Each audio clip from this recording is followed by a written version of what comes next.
Good evening everyone. ABM module B chapter number 12 part 4 पर हम आ चुके हैं। एमसीक्यूज में टॉप क्वालिटी के क्वेश्चंस हमने काफी सारे डिस्कस कर लिए हैं already. 45 questions we have already discussed.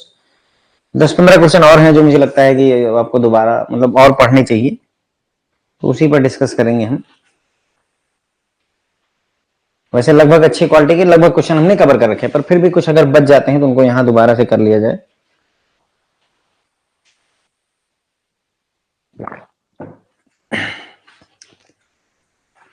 तो देखिए, दो तरीके की पर्सनालिटी होती है, टाइप ए और टाइप बी। आपको बताना है इनमें से कौन कौन से कैरेक्टरिस्टिक्स टाइप बी में पाए जाते हैं। रिलैक्स्ड, सोशेबल और balanced outlook on life. Good evening सभी को। गुड इवनिंग, नमस्ते।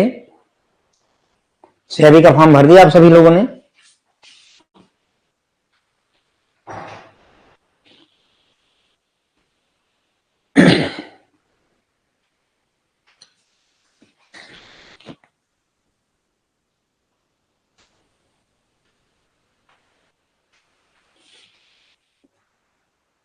चलिए, बहुत अच्छा है। इस बार टाइम स्लॉट का गेम हो चुका है। टाइम स्लॉट फिक्स नहीं है कि कौन सा टाइम स्लॉट आपको मिलेगा। देखते हैं। टाइमिंग भी थोड़ी बहुत चेंज करी है, 9:30 बजे कर दिया गया है सुबह वाला एग्जाम। तो टाइप ए पर्सनालिटी जो होती है वो बहुत परेशान रहती है, टेंशन वाली होती है। Type B personality just opposite होती है। सो रिलैक्स्ड रहेगी, सोशेबल रहेगी, मतलब समाज में मिलजुल कर रहेगी और जिंदगी को भी बैलेंस तरीके से देखती है।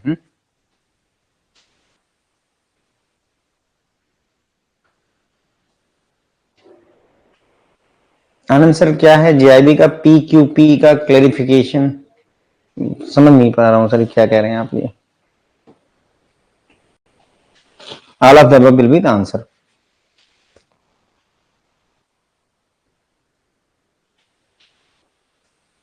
ये क्वेश्चन दिसंबर 2024 में पूछा गया है। As per Eysenck theory of personality, what are the primary dimensions of personalities? Personality के दो प्राइमरी डायमेंशन है फ्रेंड्स बेसिकली। तो एग्जाम में ये पूछा था।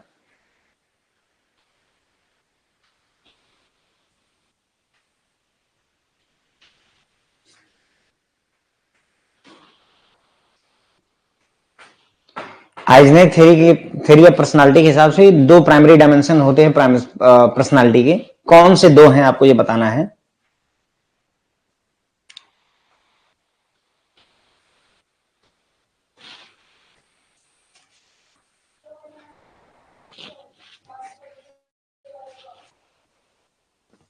मैंने इसको पार्ट 1 में, चैप्टर नंबर 12 के पार्ट 1 में ये बात पढ़ाई हुई है, नोट में है ना। अगर आपने क्वेश्चन देखा हो, आइजनेक थ्योरी जो देखी हो अगर वहां, तो वहां पर नोट में नहीं जो एक्सप्लेनेशन हो तो उसमें मैंने ये बात एक्सप्लेन करी हुई है, उसी को मैंने क्वेश्चन में रख दिया है। हाँ, पढ़ाया गया है बिल्कुल। एमसीक्यू में ही डिस्कस किया हो मैंने इवन। तो सर ये है एक्स्ट्रावर्जन और न्यूरोटिसिज्म। न्यूरोटिसिज्म ये दो होते हैं आइजनेक थ्योरी ऑफ पर्सनालिटी में। ठीक है। ये ही बिलीव, यानी कि Eysenck believe there are two primary dimensions of the personality, और दोनों है एक्स्ट्रावर्जन और न्यूरोटिसिज्म। ये पूछा गया क्वेश्चन एग्जाम में। ओके, तो ध्यान रखिएगा। इस पर भी कई क्वेश्चन हम कर चुके हैं, पर फिर भी एक बार और आपके लिए अवेलेबल है ये question. As per Erikson theory of development stages regarding personality, there is a natural decline of social and biological rules due to the ageing process. This represent which stage? ये कौन सी स्टेज को represent करता है?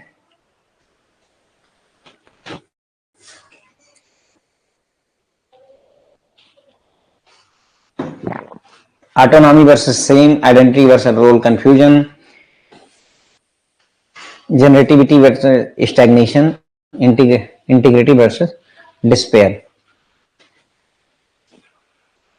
तो age की वजह से है ना, नेचुरली डिक्लाइन होता है सोशल और बायोलॉजिकल रोल में। ये कौन सी स्टेज की बात हो रही है पर्सनालिटी स्टेजेस की?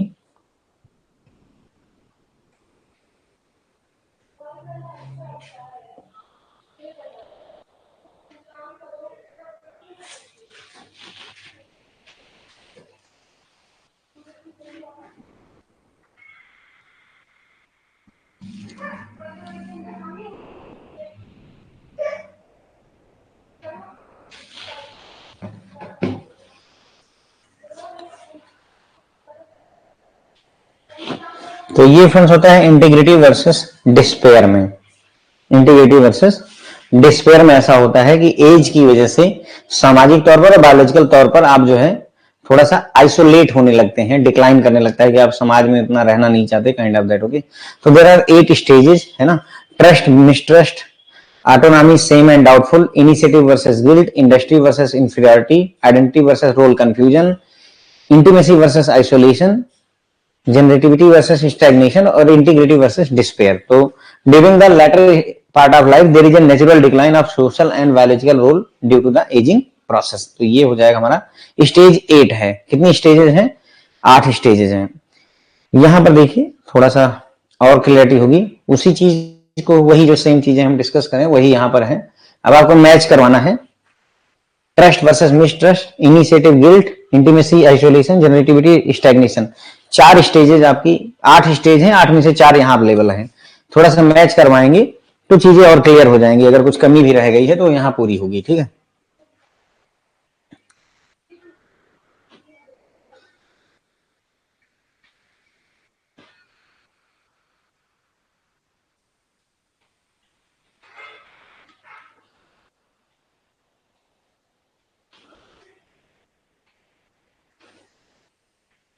ठीक है।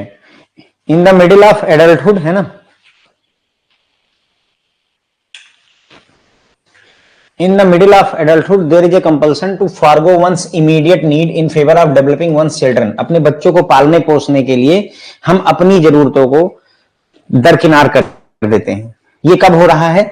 जब हम अगली जनरेशन लेकर आना, मतलब अपनी अगली जनरेशन को तैयार करना चाहते हैं।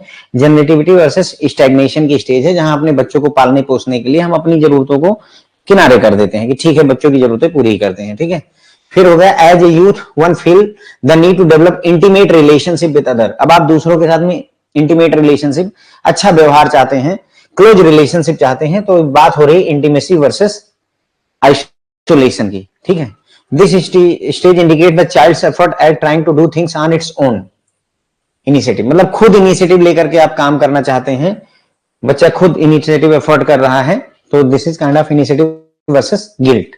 As a children we depend on others for their various needs, in the process we develop a feeling of trust or mistrust।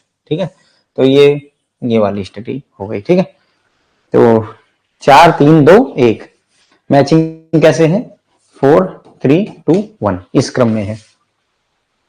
ठीक है, थोड़ा थोड़ा लॉजिक भी ध्यान रखें, एग्जाम में अगर आ जाए ऐसे क्वेश्चंस पूछे जाते हैं फ्रेंड्स। ओके, क्योंकि ऐसे इसलिए पूछे जाते हैं क्योंकि भाई एक से नहीं बात बनेगी, यहां लगभग आपको कम से कम 2 या 3 आने चाहिए, तभी आप आंसर कर पाओगे, है ना। तो अगेन हमारी 8 स्टेज हैं, 8 में से हमने 4 स्टेजेस आपको दिखाई दी। साइको एनालिटिकल थियरी, पीटी भी बोल देते हैं, primarily focuses on which aspect of personality. Psycho analytical theory जो होती है वो प्राइमरली पर्सनालिटी के किस एस्पेक्ट पर फोकस करती है? अनकॉन्शियसनेस, कॉन्शियसनेस, सबकॉन्शियसनेस या all of the above. Psycho analytical theory जो होती है पर्सनालिटी की, वो किस एस्पेक्ट पर, पर्सनालिटी के किस एस्पेक्ट पर फोकस करती है?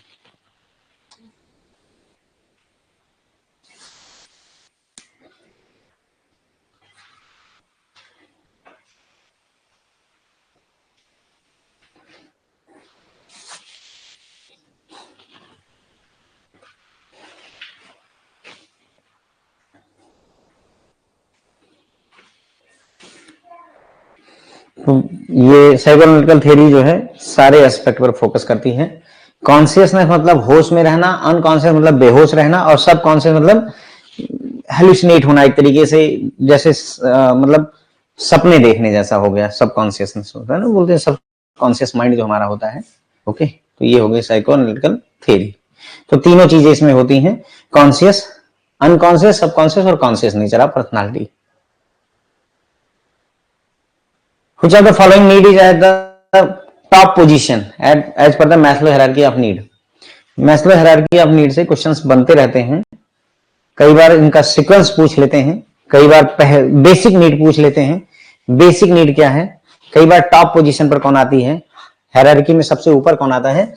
Variety of questions are art. तो हियर इज द क्वेश्चन, इनमें से कौन सी नीड है जो टॉप पोजीशन पर आती है मैस्लो के हायरार्की ऑफ नीड में। पिरामिड में सबसे ऊपर कौन सी नीड होती है जिसे बहुत कम लोग जो है छू पाते हैं।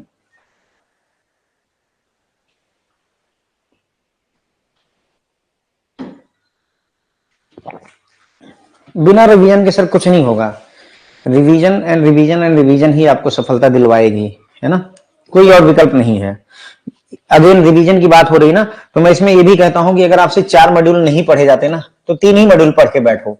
सिर्फ मान लो ए बी और डी पढ़ लिया, सी एकदम से छोड़ दो, लेकिन कम से कम ए बी और डी बहुत अच्छे से तैयार करके बैठो। आप 3 मॉड्यूल अच्छे से तैयार करके बैठो। ये नहीं कि पढ़ा सब कुछ है और कंफ्यूजन सब में है, फिर नहीं पास होते। ठीक है, तो टॉप पोजीशन पर सेल्फ एक्चुअलाइजेशन नीड होती है। कौन सी नीड होती है, सेल्फ एक्चुअलाइजेशन नीड होती है। इसका सीक्वेंस भी फ्रेंड्स पूछते हैं, तो याद रखें। सबसे बेसिक नीड कौन सी है, रोटी कपड़ा और मकान, फिजियोलॉजिकल नीड। सेफ्टी और सिक्योरिटी नीड, समाज में हमें सुरक्षा मिले। सोशल नीड, हम समाज का हिस्सा रहे, लोग हमारे पास आए जाए, मिले जुले, है ना। सेल्फ स्टीम नीड, अब अपना थोड़ा सा भौकाल जिसे कहते हैं, भौकाल बनने की कोशिश की जाती है सेल्फ स्टीम नीड में। और सेल्फ एक्चुअलाइजेशन मतलब हमें महात्मा बुद्ध बनने की स्थिति आ जाए आपकी, ये सेल्फ एक्चुअलाइजेशन। अब हमें रियलाइज हो गया हम आए किस लिए, इस संसार में मैं आया क्यों हूं, दैट्स सेल्फ एक्चुअलाइजेशन नीड। ठीक है, तो ये हो गया हमारा सिंपल सा क्वेश्चन है। ईआरजी थ्योरी का फुल फॉर्म पूछा गया है, सिंपल सा। What does ERG theory stand for.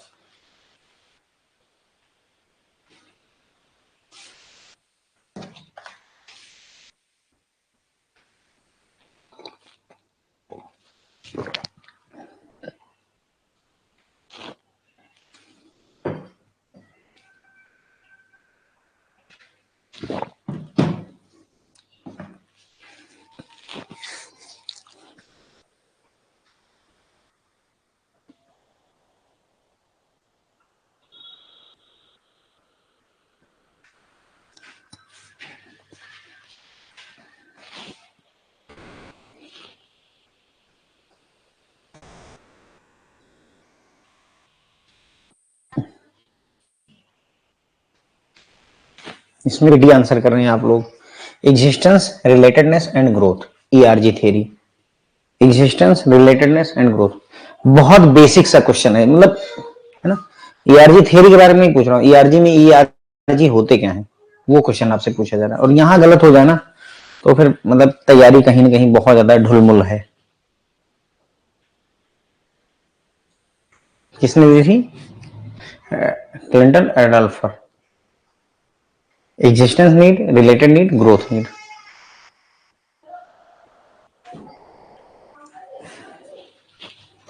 Which of the following are example of intrinsic reward? Reward दो तरीके होते हैं, इंट्रिंसिक और एक्सट्रिंसिक। तो पोर्टर और लॉलर के हिसाब से कौन से इंट्रिंसिक रिवार्ड हैं।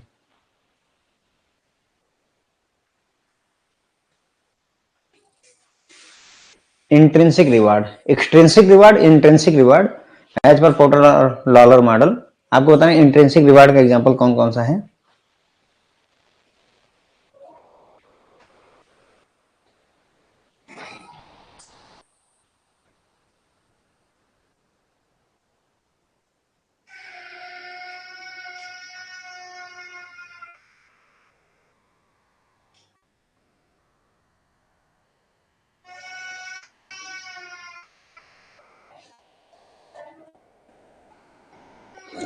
तो इसमें होता है सर सेंस ऑफ अकम्प्लिशमेंट और सेल्फ एक्चुअलाइजेशन, ये जो होते हैं इंट्रिंसिक, अंदर से जो मतलब हमें लगे कि हाँ हमें अंदर से खुशी मिल रही है, तो वो रिवार्ड होते हैं। ठीक है, तो हमारा आंसर हो जाएगा ए, 2 और 3।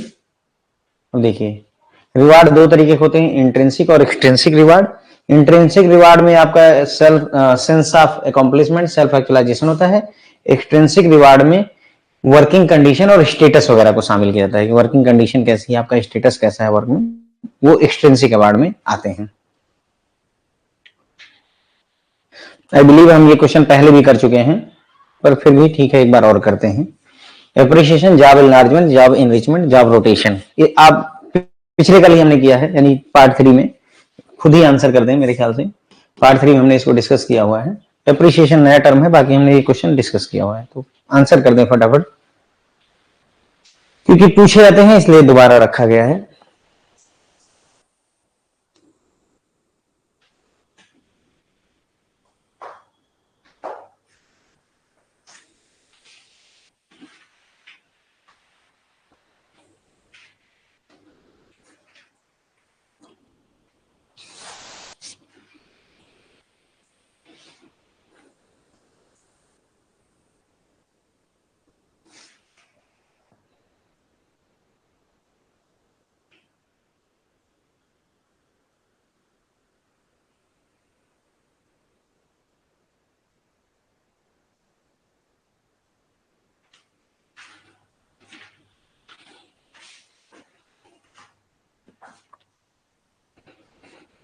It means shifting an employ from one job to another, एक जॉब से दूसरी जॉब में शिफ्ट कर रहे हैं। What is happening, job rotation हो रहा है। क्या हो रहा है सर, जॉब का रोटेशन हो रहा है। Employ look for something beyond salary and monetary benefit, salary और मॉनेटरी बेनिफिट तो मिल ही रहे हैं। The most effective non monetary benefit is recognition for a good job, आपकी पहचान बन रही कि हाँ आप अच्छा काम करते हैं, तो ये क्या हो रहा है, आपका एप्रिसिएशन हो रहा है। ठीक है, it refer to assigning more and more job of the same level to diversify the skill of person, same level पर और ज्यादा जॉब असाइन आपको की जा रही है। So job enlargement is happening, job enlargement. It involves redesigning job so that they are more challenging to the employ and less repetitive in nature, repeat नहीं हो रही, चैलेंजिंग हो रही हैं, जॉब को अमीर किया जा रहा है, इनरिचमेंट की जा रही है, जॉब इनरिचमेंट की गई है। ठीक है, तो बस यही क्रम हो जाएगा। आई थिंक बात आपको समझ में आ गई होगी।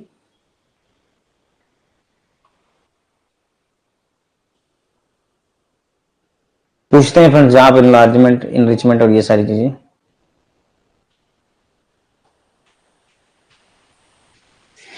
क्वेश्चन नंबर 10 है, in an organization let us consider that mister Joy holds the position of manager.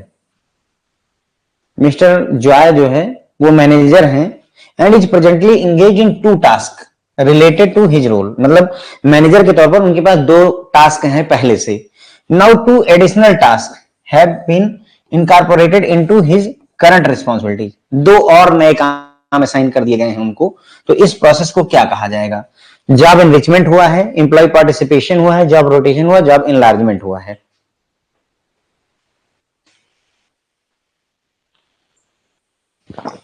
आसान सा क्वेश्चन है, आंसर कर सकते हैं।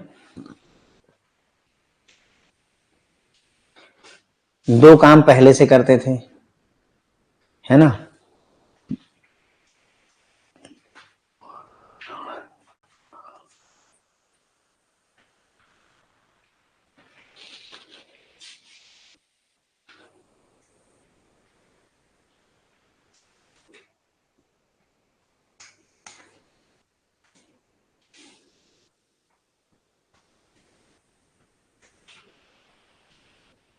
तो सर सेम लेवल पर अगर काम बढ़ाया जा रहा है तो दिस इज जॉब इनलार्जमेंट। क्या हो रहा है, जॉब इनलार्जमेंट। देखो अगर आपका क्वेश्चन नंबर 10 गलत हुआ है, ठीक है, तो आप क्वेश्चन नंबर 9 पे आओ और ध्यान दो, यहां पर यही बात बताई गई थी आपको। देखो क्वेश्चन नंबर 9 में देखिए, it refers to assigning more and more job to same level to diversify the skill of person.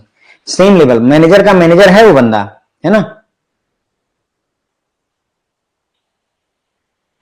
बंदा मैनेजर ही है और उसी लेवल पर उसको और टास्क आपने असाइन कर दिया, तो आपने क्या किया, जॉब उसकी इनलार्ज कर दी है। ठीक है, तो अगर आपने ये बात यहां देखो, यहां थियरी पढ़ी और यहां क्वेश्चन नंबर 10 में आपको वही चीज प्रैक्टिकली जो है पूछा गया कि ये हो क्या रहा है, व्हाट इज हैपनिंग। तो थोड़ा सा दिमाग को ब्रॉडर रखें कि मतलब अगर क्वेश्चन बदला जाए तो कंफ्यूज ना हो, ठीक है ना। अगर इसी जगह बोलता है कि मिस्टर जॉय जो है जो काम कर रहे हैं उसमें उनकी काम को और इंटरेस्टिंग बनाया जा रहा है, इनरिचमेंट की जा रही है, तो इनरिचमेंट में आ जाता, मतलब रिपीटेटिव टास्क को घटाया गया, बोरियत खत्म की गई है, तो इसमें आ जाता है इनरिचमेंट में आ जाता है ना। तो थोड़ा सा ध्यान रखें, ठीक है। 10 क्वेश्चन हमारे हो गए, मैं इसको फिर से रिवाइज करवाता हूं आपको, and then we will go for next 5 more questions. Okay,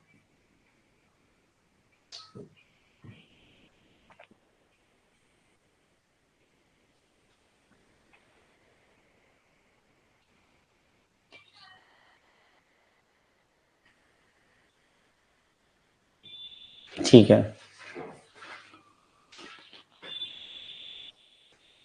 नहीं नहीं सर, बीएफएम से सिंपल बिल्कुल नहीं है। ये थोड़ा ज्यादा थ्योरी हो जा रही है ना, मतलब क्या है, मॉड्यूल भी पूरा थ्योरी बेस्ड है, इसलिए ऐसा लग रहा है। अभी थोड़ा मॉड्यूल ए की तरफ शिफ्ट करेंगे, जब न्यूमेरिकल आएगा तो फिर इंटरेस्टिंग हो जाता है ये। कौन सी कैरेक्टरिस्टिक्स एग्जिबिट की जाती है टाइप बी पर्सनालिटी के द्वारा? तो रिलैक्स रहेगा आदमी, चिल मोड एक्टिवेटेड है भैया, तो समझ लो टाइप बी पर्सनालिटी है। हमेशा टेंशन में है, हाथ रगड़ रहे हैं, माथा पकड़ रहे हैं, टाइप ए पर्सनालिटी होती है, ठीक है। तो टाइप बी में रिलैक्स रहता है, सोशल रहेगा, लोगों से मिलेगा जुलेगा, अच्छी जिंदगी जिएगा, सब कुछ करेगा, ऑल ऑफ द अबव हो जाएगा हमारा पहला क्वेश्चन, ठीक है। उसके बाद में आइजनेक थ्योरी ऑफ पर्सनालिटी में दो जो है प्राइमरी डायमेंशन ऑफ पर्सनालिटी की बात की है, कौन कौन से? एक एक्स्ट्रावर्जन और दूसरा न्यूरोसिटिज्म। ध्यान रखिएगा, दोनों याद रख करके एग्जाम बैठेगा, पहला और चौथा, ठीक है, पहला और चौथा, ये देखिए यहां पर है एक्स्ट्रावर्जन और न्यूरोसिटिज्म। ओके, एग्जाम में पूछे जाते हैं। फिर ये देखा कि जैसे जैसे एज बढ़ती है वैसे वैसे सोशल और बायोलॉजिकल रोल आपका डिक्लाइन होने लगता है, ठीक है। तो ऐसा क्या है, ये किस स्टेज की बात हो रही है पर्सनालिटी की? तो इंटीग्रेटिव वर्सेस डिस्पेयर की बात हो रही है। किसकी? इंटीग्रेटिव वर्सेस डिस्पेयर की बात हो रही है। इसमें 8 स्टेजेज होती हैं, ठीक है। 8 में से ये 4 स्टेजेज यहां पर आई हैं। यहां पर फिर हमने देखा कि भाई एडल्टहुड में है ना, आप जो है क्या करते हैं, अपनी इमीडिएट नीड को भूल करके अपने बच्चों को पालना शुरू कर देते हैं। तो आप क्या कर रहे हैं, जनरेटिविटी वर्सेस स्टैग्नेशन पर हैं, ठीक है। जनरेटिविटी, अगली जनरेशन को आगे ले जाना चाहते हैं। फिर एज ए यूथ आपको जरूरत होती है इंटीमेट रिलेशनशिप, दूसरों के साथ में अच्छा रिलेशन बनाना चाहते हैं, तो इंटीमेसी वर्सेस आइसोलेशन हो रहा है, इंटीमेसी वर्सेस आइसोलेशन। इस स्टेज पर चाइल्ड खुद एफर्ट करता है, अपना इनिशिएटिव लेना चाहता है, इनिशिएटिव वर्सेस गिल्ट हो रहा है। और चिल्ड्रन हम डिपेंड करते हैं, एज ए चिल्ड्रन हमारे दूसरों के ऊपर अपनी नीड के लिए, इसके दौरान हम फीलिंग डेवलप करते हैं ट्रस्ट या मिसट्रस्ट की। तो ये किसकी बात हो रही है? ट्रस्ट वर्सेस मिसट्रस्ट की, ठीक है। तो ट्रस्ट वर्सेस मिसट्रस्ट का चौथा हो जाएगा इनिशिएटिव लेना, तीसरा हो जाएगा इंटीमेसी रिलेशन, ठीक है। तो यहां पर हमने ये बात कर ली थी, ओके।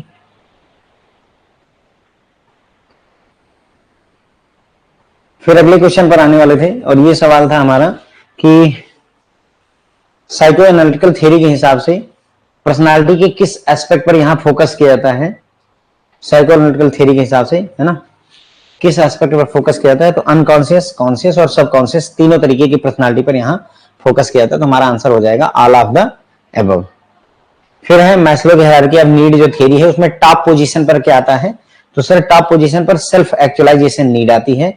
और अगर पूछा जाए बेसिक नीड क्या होती है, तो बेसिक नीड हमारी होती है फिजियोलॉजिकल नीड होती है, यानी कि रोटी कपड़ा और मकान वाली नीड होती है, ठीक है ना, ये physiological needs.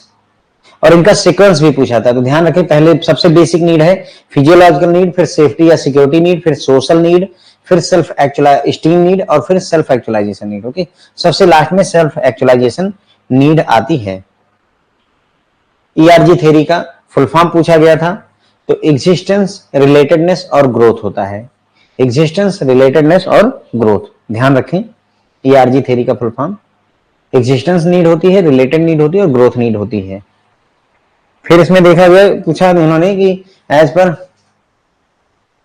Porter and लॉरर model, इनमें से कौन से इंट्रिंसिक रिवार्ड के एग्जांपल हैं? तो फ्रेंड्स सेंस ऑफ अकम्प्लिशमेंट और सेल्फ एक्चुअलाइजेशन इंट्रिंसिक के हैं, और वर्किंग कंडीशन और बेटर स्टेटस एक्सटेंसिक के होते हैं, ठीक है। तो रिवार्ड दो तरीके के इनके हिसाब से, इंट्रिंसिक और एक्सटेंसिक, ठीक है। इंट्रिंसिक जो खुद से फील हो, ठीक है, जैसे इंट्रिंसिक में आपका आ जाएगा सेल्फ एक्चुअलाइजेशन, और कोई चीज अकम्प्लिश करेंगे तो अंदर से एक सेटिस्फैक्शन होता है। अगर आप पढ़ाई कर लें, 4-5 घंटे पढ़ लें, तो आपको एक अंदर से खुशी महसूस होती है कि आज हमने कुछ अचीव किया है, तो वो इंट्रिंसिक है, जो कुछ भी आपको अचीव हो रहा है उस समय, ठीक है। फिर हमने ये देखा था एप्रिसिएशन और ये जॉब एनलार्जमेंट। जॉब एनलार्जमेंट मतलब जॉब में, एक जॉब में कई सारी और जॉब को जोड़ देना। 4 काम पहले से कर रहे हैं, 2 काम और पकड़ा दिया। सब्जी पहले बनाते थे, अब रोटी भी बनाने की जिम्मेदारी, जॉब एनलार्जमेंट हो गई। जॉब एनरिचमेंट पहले सब्जी बनाते थे लेकिन अब जो है ब्लॉगिंग कर रहे हैं। सब्जी भी बना रहे हैं भाई लेकिन ब्लॉगिंग भी करते हैं। हेलो दोस्तों, welcome to my channel. Job enrichment हो गई, मजा आने लगा वही सेम चीज में, ठीक है। जॉब रोटेशन, पहले रिकवरी पर जाते थे साइकिल लेकर के, मोटरसाइकिल लेकर के, अब लोन बांट रहे हैं, क्रेडिट पर बैठे हुए हैं, जॉब रोटेशन किया जा रहा है, ठीक है। एप्रिसिएशन, पैसे नहीं दिए जाते, तारीफ की जाती है ना, तारीफ की जाती है, एप्रिसिएशन, ओके। फिर आता है, फिर हमने देखा एक ऑर्गेनाइजेशन में मिस्टर जॉय हैं, उनके पास में पहले वो मैनेजर हैं और उनके पास में 2 काम, 2 टास्क पहले से ही हैं और 2 और नए असाइन कर दिए गए। तो क्या किया गया बेचारे का, ये इतने जूते पॉलिश करोगे थोड़े और दूंगा, है ना, वो राजपाल यादव वाला तो उसका जॉब एनलार्जमेंट हुआ था कि इतने जूते पॉलिश करो, अभी जो है थोड़े और देंगे हम आपको। जो बोलता है कि अरे घर क्यों कहते हैं उसको, जिला घोषित करो तो उसका बेचारे का जॉब एनलार्जमेंट हुआ था कि ले भाई और जूते पॉलिश करने हैं आपको। ठीक है, चलिए क्वेश्चन नंबर 11 की तरफ चलते हैं। जॉय का जॉय गायब हो गया बिल्कुल। तो which of the following technique of motivation of work help the manager to know what type of job suits which employ. कौन सी जॉब के लिए कौन सी जॉब किस एम्प्लॉय को सूट करती है, ये जानने के लिए कौन सी टेक्निक यूज कर सकता है मैनेजर।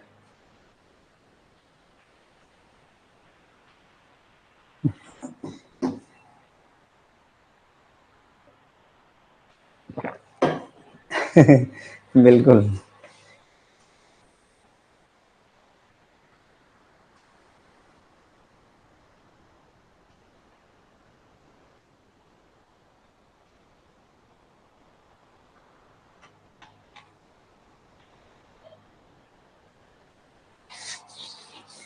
तो सर इसके लिए जॉब रोटेशन की, job enrichment, job enlargement, job rotation करने की जरूरत होती है।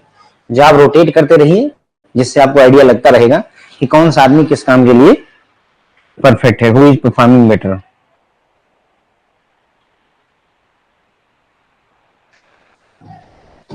जॉब रोटेशन, WPIM का फुल फॉर्म, WPIM का फुल फॉर्म पूछा गया है। पिछले लेक्चर में हमने इसके बारे में डिस्कस किया था। हमने बात की थी आर्टिकल की कि कौन सा इंडियन कॉन्स्टिट्यूशन का कौन सा आर्टिकल है जो मैनेजमेंट में एम्प्लॉइयों को इन्वॉल्व होने देता है, यूनियन जो है रिप्रेजेंट होने में देता है।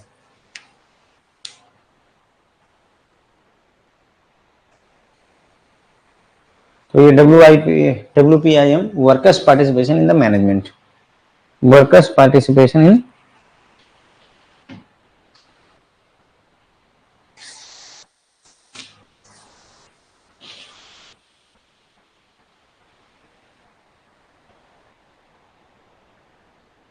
WPIM, workers participation in management होता है, ठीक है। यूनियन जो बनती है वो इसी से बनती है। आर्टिकल 43A था आई थिंक, जो है अगर आपको याद हो, आर्टिकल 43A है जिसके तहत ये WPIM बनता है, वर्कर पार्टिसिपेशन मैनेजमेंट अलाउ होता है, ठीक है, तो याद रखें।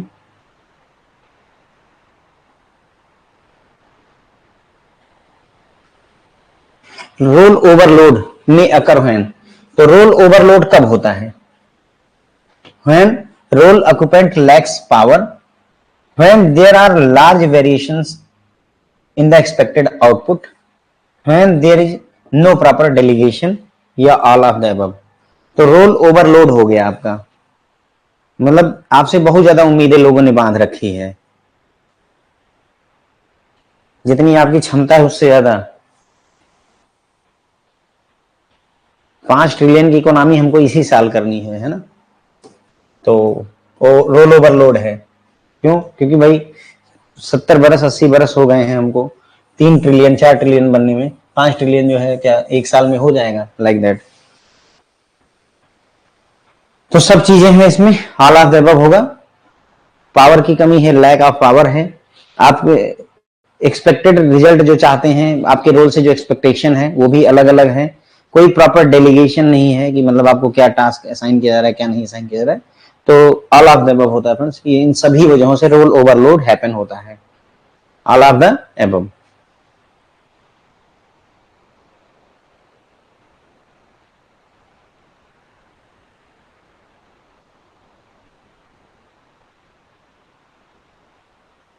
देखिए जैसे रोल ओवर लोड का एक एग्जांपल देख लेते हैं तो थोड़ा जो है, हाँ बैंक में यही एग्जांपल देखिए। For example a bank branch accountant may face different types of problem. देखिए बैंक का ब्रांच अकाउंटेंट है, कैशियर वगैरह है, उनको क्या दिक्कत हो रही है। देखिए क्या होता है, when the branch is set to commence business he may have to allocate duty to take care of vacant seat of his employees. मतलब कहने का कि क्या हुआ, कोई बंदा छुट्टी पर है, जब छुट्टी पर है तो उसकी जगह पर आपको बिठा दिया गया, आप कैशियर हैं लेकिन आपको बिठा दिया गया। At the same time some customers may rush to him for certain clarification. अब कुछ कस्टमर आएंगे जो अकाउंट चेक करवाने लगेंगे अपना, है ना, सुकन्या समृद्धि में पैसे डलवाने लगेंगे, कुछ और भी करने। साइमल्टेनियसली ब्रांच मैनेजर में call him for certain important discussion. Branch manager भी बुलाया ले रहा है कि साहब आइए डिस्कस करना है।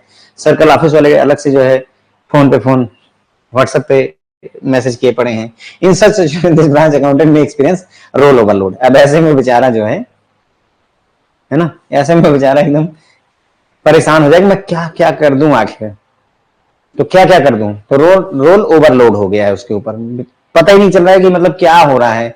तो रोल ओवरलोड में occur when role occupant lacks power, मतलब पावर लैक कर रहा है, हाँ उसकी हिम्मत नहीं है कि वो मना कर दे कि मैं नहीं कर पाऊंगा, पावर की कमी है। There is a large variation the expected output. उम्मीद ज्यादा लगाए बैठे हैं कि भैया जो है सब कर देगा, हमारा हमारा क्लब जो है सबका बदला लेगा, है ना। Where there is no proper delegation. Clear ही नहीं हो रहा है कि मुझे क्या क्या करना है, क्या कस्टमर की सुननी है, मैनेजर की सुननी है, सर्कल ऑफिस की सुननी है, हेड कैशियर बने रहना, क्या करना है। Okay, so this is like that. Role erosion किसे कहते हैं? Role erosion is defined as a decrease in the one's level of responsibility or feeling of not being fully utilized.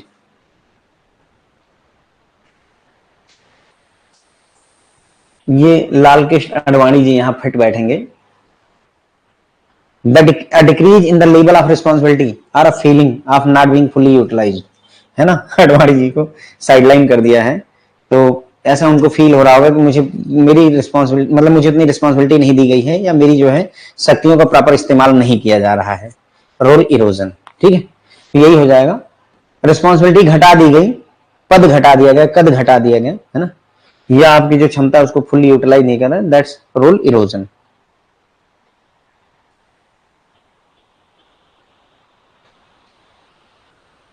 Question number 15।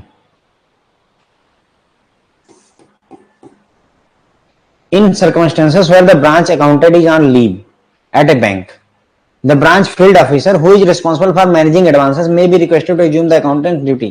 क्या हुआ कि ब्रांच में accountant छुट्टी पर चला गया है, तो ऐसे में जो ब्रांच का फील्ड अफसर था उससे कहा गया कि अब आप जो है अकाउंटेंट हैं आज की डेट में, उसे अकाउंटेंट बना दिया गया। This is based on the belief that the field officer's responsibility can be temporarily suspended in smaller branches। अब ऐसा क्यों किया गया? क्या क्लर्क अकाउंटेंट का होना ज्यादा जरूरी है फील्ड अफसर की जगह? तो यस, ऐसा माना गया कि अगर फील्ड अफसर नहीं है तो भी काम चल जाए, लेकिन अकाउंटेंट होना जरूरी है। What is the aspect of role refer to as, मतलब इस केस में कौन सा स्थिति बन रही है? रोल इरोजन हो रहा है, पर्सनल इनएडिक्वेसी हो रही है, रोल ओवरलोड हो रहा है, रोल आइसोलेशन हो रहा है।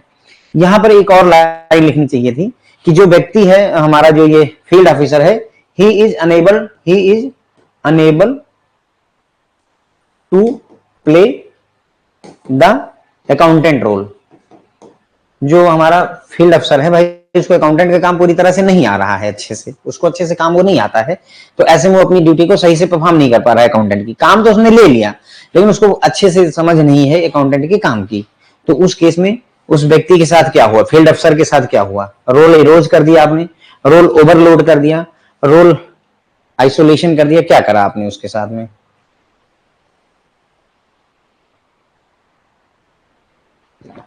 यहां पर सर रोल आइसोलेशन की स्थिति है।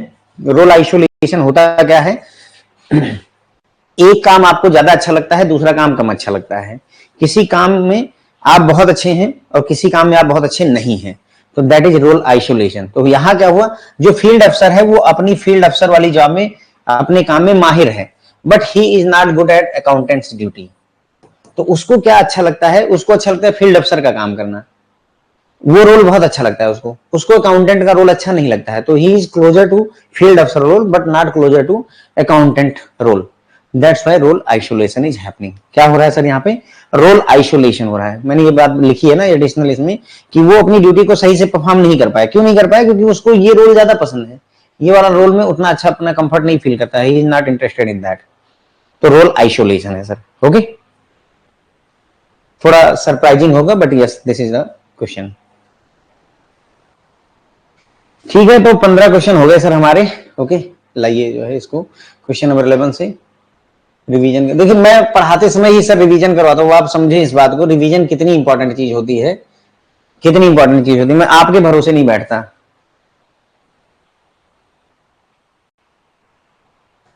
कि मतलब पता नहीं आप रिवीजन करें ना करें, इसलिए मैं रिवीजन खुद करवा देता हूँ। ठीक है, which are the following technique of motivation help the manager to know what type of job suits which employee। कौन से काम के लिए कौन सा बंदा अच्छा है, कौन सा पर्सन बेहतर है, इसको जानने के लिए मैनेजर कौन सी टेक्निक यूज करेगा? जॉब रोटेशन की। कुछ दिन रिकवरी में रखो, कुछ दिन प्लानिंग में रखो, कुछ दिन जो है हेड कैशियर बना के रखो, तो तुम्हें आइडिया लग जाएगा कि कौन सा आदमी कौन सा काम अच्छा करता है। ठीक है, फिर आ जाता है WPIM का फुल फॉर्म क्या है? Workers participation in management. Workers participation in management WPIM का फुल फॉर्म होता है। आर्टिकल 43A के तहत ही यूनियन वगैरह बनाई जाती हैं, WPIM होता है। ठीक है, HRM अगर आप पढ़ेंगे, ह्यूमन रिसोर्स मैनेजमेंट लेंगे, तो उसमें पूरा चैप्टर ही है, ये पूरा का पूरा चैप्टर, बल्कि 2 चैप्टर हैं WIPM पे। WPIM workers participation in management. Okay, role overload कब होता है? जब रोल ऑक्यूपेंट जिसको रोल दिया गया है उसमें पावर की कमी हो, जब आपसे आपके रोल से एक्सपेक्टेशन बहुत ज्यादा हो, वेरियस टाइप की एक्सपेक्टेशन हो, प्रॉपर डेलीगेशन ना हो, रोल प्रॉपर तरीके से आपको अलॉट ना किया गया हो, तो ऑल ऑफ द अबव होता है रोल ओवरलोड के केस में।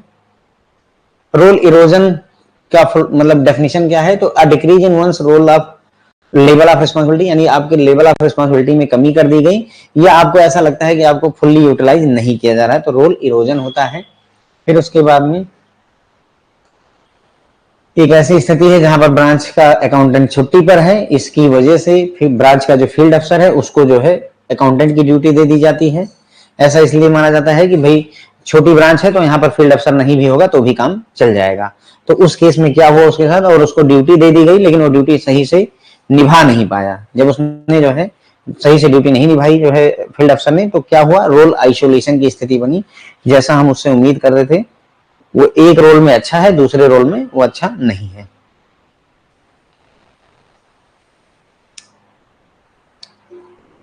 ठीक है सर, तो बस यहीं पर अपना क्लास खत्म हो जाती है। आप चाहें तो क्लास ड्रॉप कर दीजिए। कल बुधवार है, कल जो है क्लास नहीं होगी, वेडनेसडे ऑफ रहेगा। वेडनेसडे ऑफ है फ्रेंड्स, कल क्लास नहीं होगी, हम जो है थर्सडे को मिलेंगे। ओके, एक दिन बंद रखेंगे, बाकी सैटरडे संडे में अवेलेबल रहूंगा, क्योंकि उस दिन आपकी छुट्टी रहती है तो मेरी भी है, तो हम एक साथ रहेंगे तो ज्यादा अच्छा रहेगा।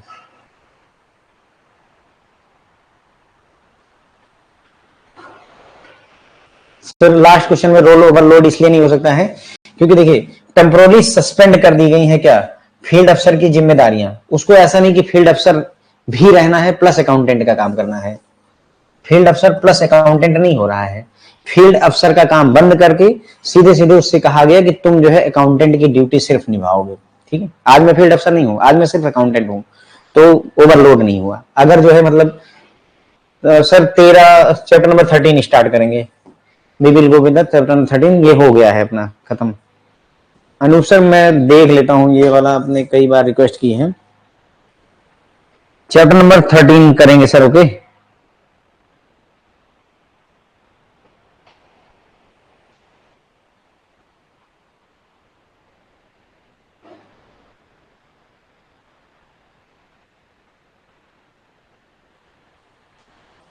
ठीक है सर, सभी को गुड नाइट मेरी तरफ से।